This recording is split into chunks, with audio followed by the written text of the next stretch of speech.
always been very meticulous about how I looked.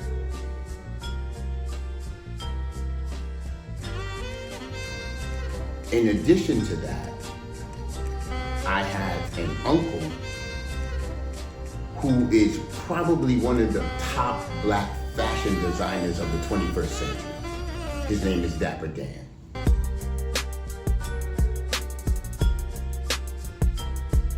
And I love the way he looked in the suit.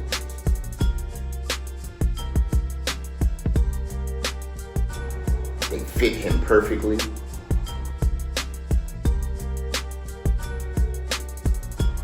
And I just wanted to be like him.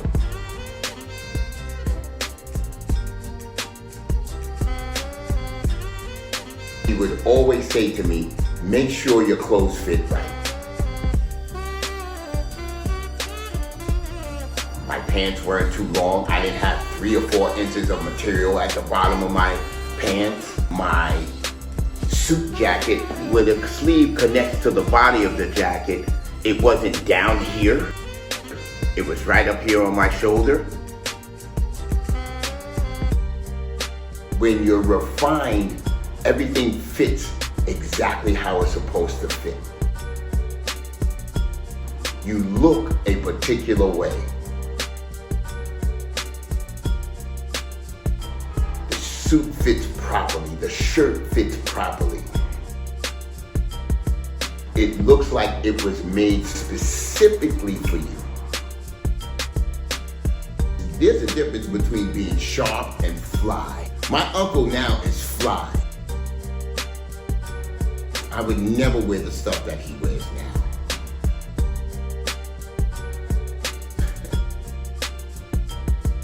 One of my mentors said, you'll never appreciate what you have until somebody else compliments you on it.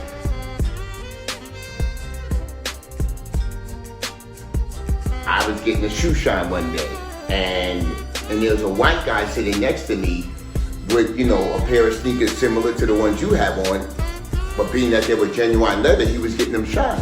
And he looked over at me and he said, man, you are real sharp. Of course, when I got out of that chair, I'm like, yeah. Not so much just because he was a white boy, but because somebody recognized the difference between sharp and being fly. I don't like to use the word fashion per se, because fashion is what is popular at the time. But style is how you wear what you wear.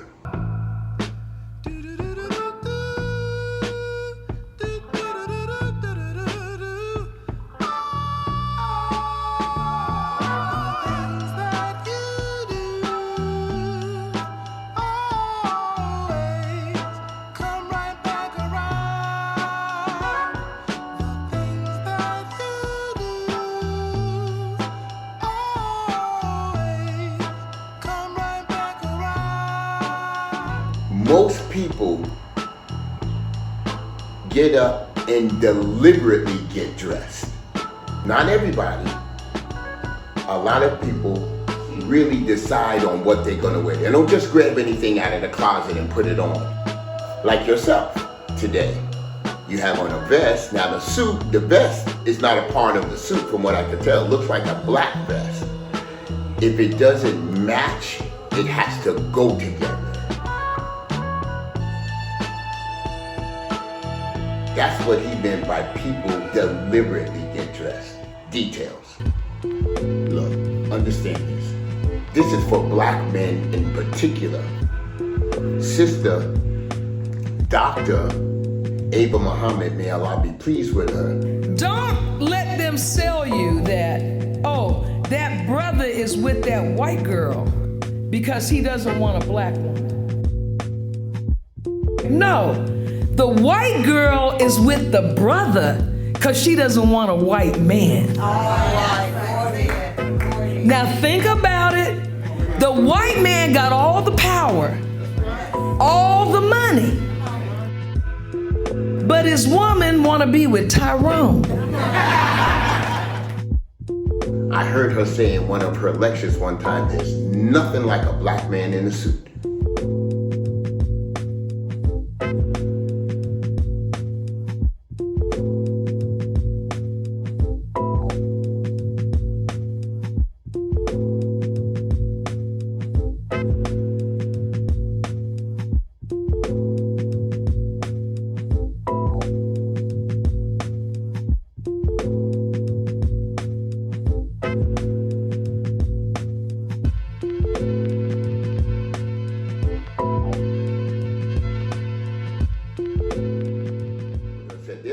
nothing like a black man in a suit.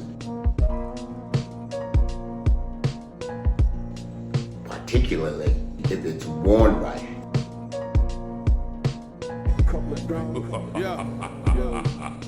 If it fits right. It's not just us as a people who may not always understand how to wear a suit, how to buy a suit. First of all, every young man needs at least one suit. At least one.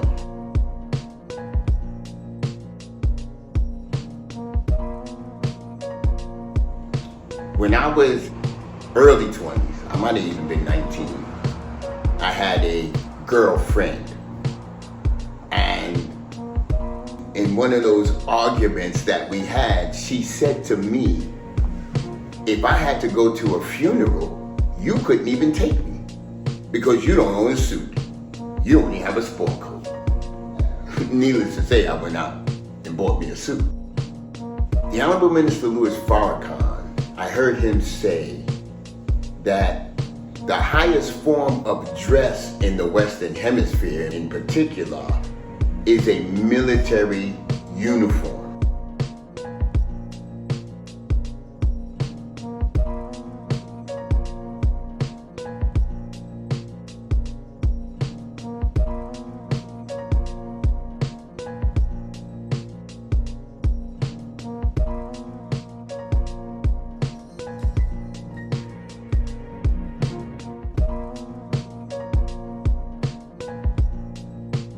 As an FOI in the Nation of Islam, we receive military training.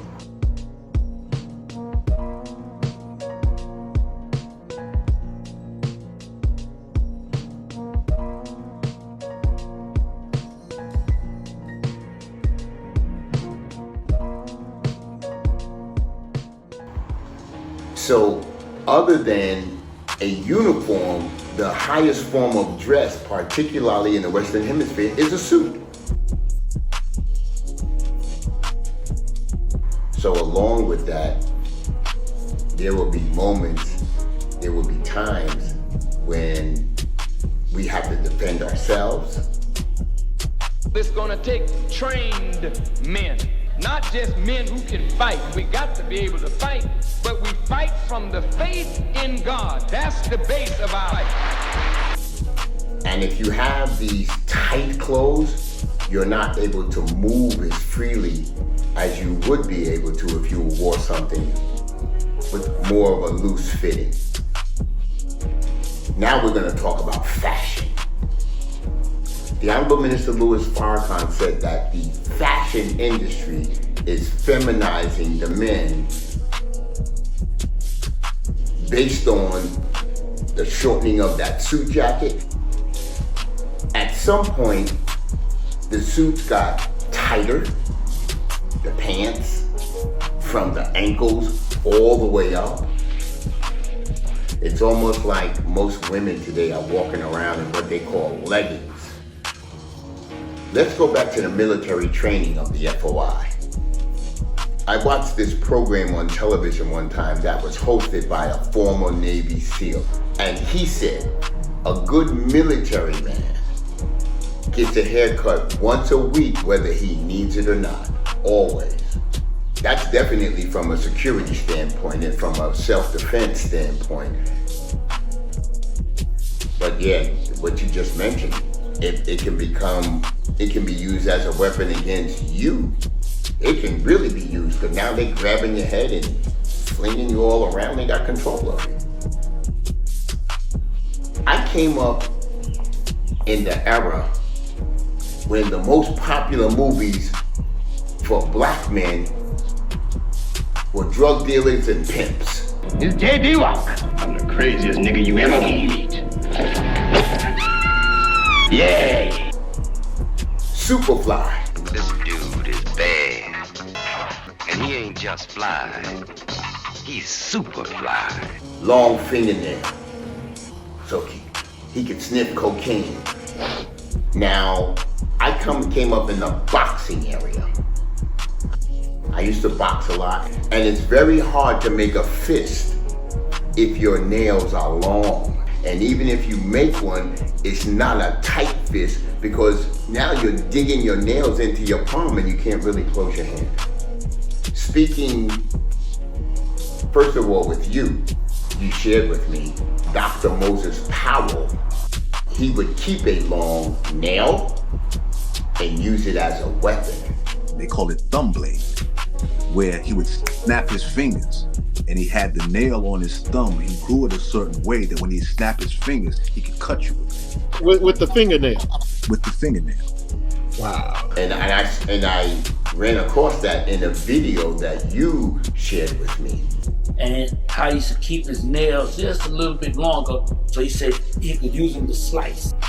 I get manicures because also back in my era, the manicurists were always in the barbershops. So when you got your hair cut, you got a manicure. But also, that's when the Honorable Minister Louis Farrakhan was the national representative, and he was headquartered here in New York City. And I would see him come into the barbershop and get his hair cut and get a manicure. Look at this young, strong black brotherhood. Of course, he was the closest thing to the Most Honorable Elijah Muhammad I ever saw, so I wanted to be like him in that regard. Whitey, when he comes by here and he sees the young brothers, he says, well, this is his trouble. Because these brothers, you can't hook them on no foolishness called religion that got them looking in the sky. These brothers refuse to look in the sky for anything. So these are the brothers, the fearless young brother that's giving the white man trouble. So the only way he can stop the brother is to send drugs in the community to kill this youth before it can ever flower and blossom. But among these brothers right here is a great black general. Among them right now are scientists. Among these brothers right now are those that can fashion a world, but they don't know it, and the people will never see it until the mud is removed. And this is what Muhammad did for us. We're not the big shot. The people is the big shot. So if I can live this life to serve you and to serve you and to serve you, then that makes my life valuable. May Allah bless you, brothers. Thank you. Thank you.